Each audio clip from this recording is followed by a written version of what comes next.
మహబూబాద్ జిల్లా డోర్నకల్ మండలికి చెందిన చాప్లతండ అనే గ్రామానికి అయితే రావడం జరిగింది. సో మనతో ఈ గ్రామ మాజీ సర్పంచ్ గారు అలాగే ప్రెజెంట్ సర్పంచ్ గారు మనతోనే ఉన్నారు.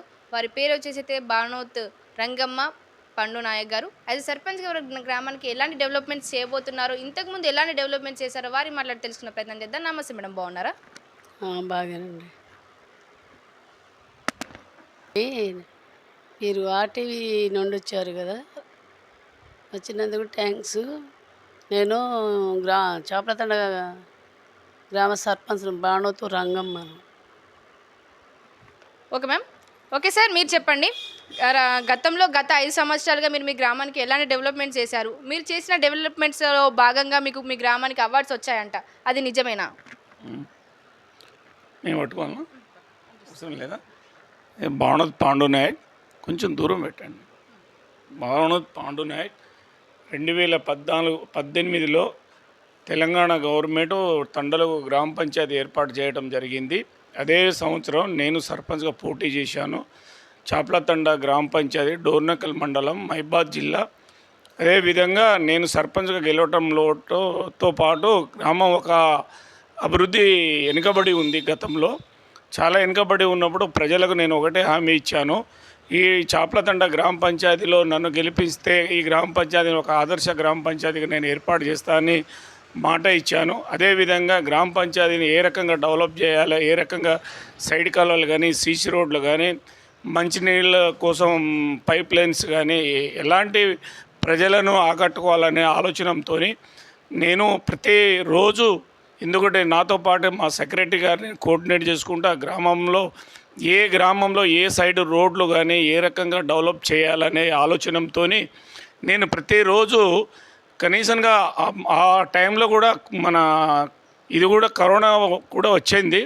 అలాంటి కరోనా వచ్చినప్పుడు కూడా దానికి అధిగమించి ప్రతి విషయంలో అదే ప్రజలకు ఒక మాట ఇచ్చాను. ఎందుకంటే గ్రామం డెవలప్ చేయాలనే ఆలోచనతో చేద్దామనే పట్టుదలతోనే గ్రామానికి అన్ని విధంగా పూర్తిగా ఇదే గ్రామ పంచాయతీ కానీ, అదే మినరల్ వాటర్ కానీ, టెంపుల్ కానీ, ప్రగతి వనం కానీ, కంపోస్ట్ వ్యాట్ కానీ, అదేవిధంగా అన్ని విధంగా సైడ్ డ్రైన్స్లు కానీ అన్ని విధంగా గ్రామానికి ఎక్కడ ఏ కొరత లేకుండా ఒక ఆదర్శ గ్రామం జిల్లా కలెక్టర్లు గారు కానీ, మండలం లెవెల్లో కానీ, స్టేట్ లెవెల్లో కానీ ఒక ఆదర్శ పబ్లిక్లో ఒక టాక్ వచ్చేటట్టు ఈ సర్పంచ్ ఇలా పనిచేస్తుండు. నేను దాదాపుగా 99% బాత్రూమ్లు కట్టేయటం జరిగింది. అదేవిధంగా 99% ఇంకుడు గుంతలు చేయించడం జరిగింది. అదేవిధంగా ఎందుకంటే ఇంకుడు గుంతలు అంటే సోపిట్స్ కూడా చేయటం జరిగింది. ప్రతి విషయంలో కానీ ఉపాధి హామీ పని కనీసంగా 5 సంవత్సరాల్లో 1 కోటి రూపాయల ఉపాధి హామీ పనులు కూడా కల్పించడం జరిగింది.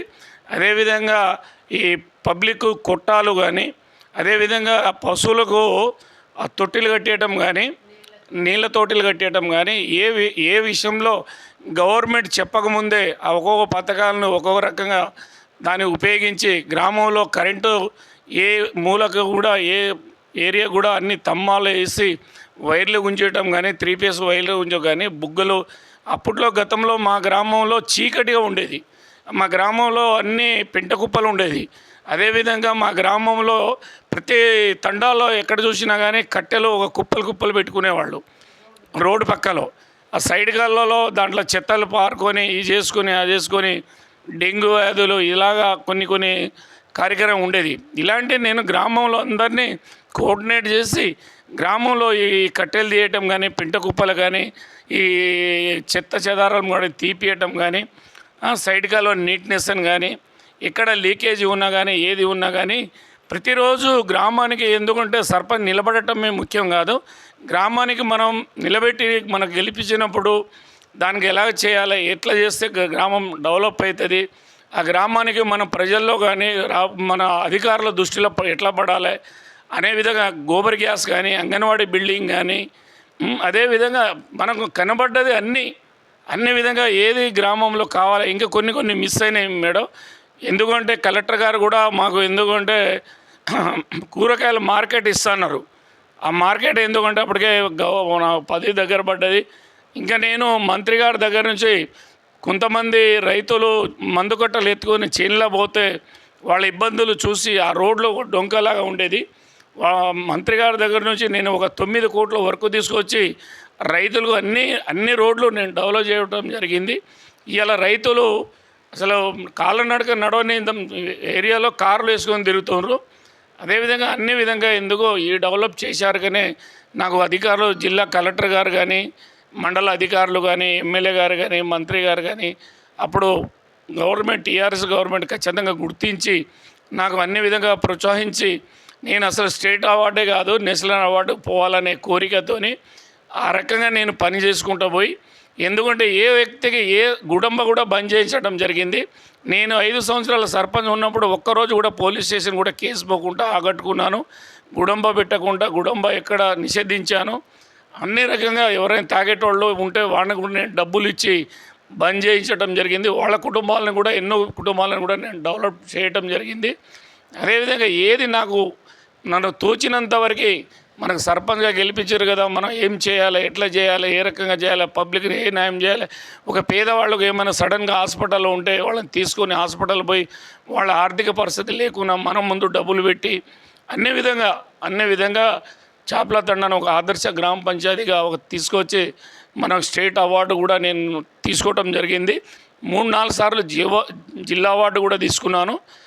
జిల్లా అవార్డుతో పాటు స్టేట్ అవార్డు వచ్చింది. నేషనల్ అవార్డులో కొన్ని మిస్ అయింది. అదేవిధంగా ఎందుకంటే చాప్లతండ ప్రజలు నాకు ఇంత చేసిన దాని గురించి మళ్ళీ నాకే అవకాశం ఇచ్చి ఎంతమంది నా మీద చాలామంది చౌదరులు కానీ వాళ్ళు కానీ ఎంతోమంది నా మీద హేమాహేములు ఈయన ఓడగొడితేనే బాగుంటుందనే ఆలోచనతో చేసిన ఈ చాప్లతండ ప్రజలు మళ్ళీ ఆయన ఉంటేనే మళ్ళీ ఇంకొకసారి గ్రామం డెవలప్ అవుతుందని ఆలోచనతోనే నాకు ఎందుకంటే మళ్ళీ గెలిపించడం జరిగింది. గెలిచిన తర్వాత మా మిస్సెస్ గెలవటం జరిగింది. ఆమెను కూడా నేను ఎందుకంటే మళ్ళీ ఆ సూచనలు సలహాలు ఇచ్చి ఆమెను కూడా ఒక అవార్డు రూట్లో తీసుకెళ్ళి ఈసారి మన చాప్లతండ గ్రామంలో ఎక్కడ చూసినా ఒక చిన్న సీసీ రోడ్ కానీ సైడ్ కాలువలు కానీ కొన్ని డెవలప్ చేసేవి ఉన్నాయి. అవి పూర్తిగా చేసి రాబోయే 5 సంవత్సరాలు 2026 ఉంది కదా, మన 5 సంవత్సరాల కాలంలో మళ్ళీ మీరు చాప్లతండను వచ్చి చూస్తే ఇది చాప్లతండ, ఇది ఏది సిటీయా ఏది అనేటట్టు చేయటానికి నేను కానీ మా భార్య సర్పంచ్ రంగమ్మ గారు కానీ ఇద్దరు కృషితోని ఈ గ్రామాన్ని మళ్ళీ నేను ఆదర్శ మమ్మల్ని చూసి పక్క గ్రామాల్లో కూడా ఒక ఇలాంటి గ్రామంలో వాళ్ళు చేస్తే మనం కూడా ఇట్లా చేస్తేనే గెలుస్తాం, లేకుంటే కూడా మనం గెలవలేము అనే స్థితిలో మేము తీసుకుపోవాలని కోరుకుంటూ అవకాశం ఇచ్చింది. ధన్యవాదం. సార్ ఓకే మేడం, ఈ నోట్స్ ఇట్లా పట్టుకో. Okay sir, okay madam. మీకు ఓటేసి గెలిపించిన మీ గ్రామ ప్రజలకు మీరేం చెప్పాలనుకుంటున్నారు? వాళ్ళు నాకు ఓటేసి గెలిపించినందుకు వారికి ధన్యవాదాలు. ఈ 5 సంవత్సరాలలో ఏ సమస్యలు ఉంటాయో అవి తీర్చగలనని నేను నమ్మకంగా చెప్తున్నాను. ఓకే మేడం, మీ పాలకవర్గం మీతో ఎలా ఉంటుంది? బాగానే ఉంటారండి, అందరు కలిసి ఉంటాం, మంచిగా ఉంటాము. Okay madam, last and final question, మా ఛానల్ ద్వారా ఎవరికి ఏమన్నా చెప్పాలనుకుంటున్నారా? బీఆర్ఎస్ నాయకులండి, కేసీఆర్ గారికి, కేటీఆర్ గారికి అందరికీ ధన్యవాదాలు చెప్పుకుంటాను. మాజీ ఎమ్మెల్యే రేడియా నాయక్ గారికి వారికి ధన్యవాదాలు చెప్పుకుంటున్నాను. సో చూసారు కదండి టుడే ఇంటర్వ్యూ. ఇలాంటి మరింకెన్ని ఎపిసోడ్లతో నెక్స్ట్ ఎపిసోడ్లో మీ ముందు ఉన్నామని. Until then take care, bye bye.